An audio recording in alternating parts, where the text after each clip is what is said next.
পাহাড়ি জনগোষ্ঠীদের প্রধান সামাজিক উৎসব বিজু, সাগরাই, বৈশুখ, বিশু, বিহু ঘিরে রাঙামাটিতে শুরু হয়েছে ৭ দিনের বিজু মেলা। এতে থাকছে চিত্রাঙ্কন প্রতিযোগিতা, ঐতিহ্যবাহী বাদ্যযন্ত্রের পরিবেশনা, ঘিলা খেলা, চাকমা নাটক, পিঠা প্রতিযোগিতা, মহিলাদের খেলাধুলা, নৃত্য ও সঙ্গীতানুষ্ঠান। এই উৎসবের মাধ্যমে পুরনো বছরকে বিদায় দিয়ে নতুন বছর বরণ করে নেন ক্ষুদ্র নৃগোষ্ঠীর সদস্যরা। বিজু এমন একটা ফেস্টিভ্যাল যেটা সবাইকে একসাথে করে তোলে। সবাই একে অন্যের বাড়িতে যায়, একসাথে পাজন খায়, একসাথে তারা বর্ষবরণ উৎসবটা উপভোগ করে। বিজু মানে হচ্ছে আমাদের পার্বত্য অঞ্চলে বসবাসরত আদিবাসী জনগোষ্ঠীর হচ্ছে অন্যতম একটি ঐতিহ্যবাহী দিন, এমনকি উৎসবের দিন।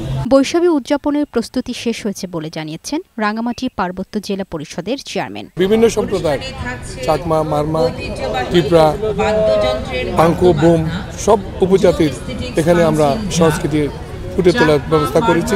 এই পার্বত্য এলাকা শান্তি শৃঙ্খলা শান্তি যাদের সকল সম্প্রদায় বসবাস করতে পারে, এটাই আমার কামনা। এদিকে বৈশাখী উপলক্ষে খাগড়াছড়ির ঠাকুরছড়া নতুন বাজার মাঠে ঐতিহ্যবাহী খেলাধুলা ও সাংস্কৃতিক অনুষ্ঠানের আয়োজন করা হয়। খাগড়াছড়ি পার্বত্য জেলা পরিষদের চেয়ারম্যান জিরুনা ত্রিপুরা এর উদ্বোধন করেন।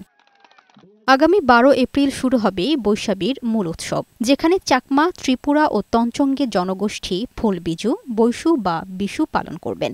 ১৩ এপ্রিল ঘরে ঘরে চলবে ঐতিহ্যবাহী পাচন রান্না, আর ১৪ থেকে ১৬ এপ্রিল পর্যন্ত মারমা সম্প্রদায়ের জলকেলি উৎসব অনুষ্ঠিত হবে। লামিয়া আক্তার, বৈশাখী সংবাদ।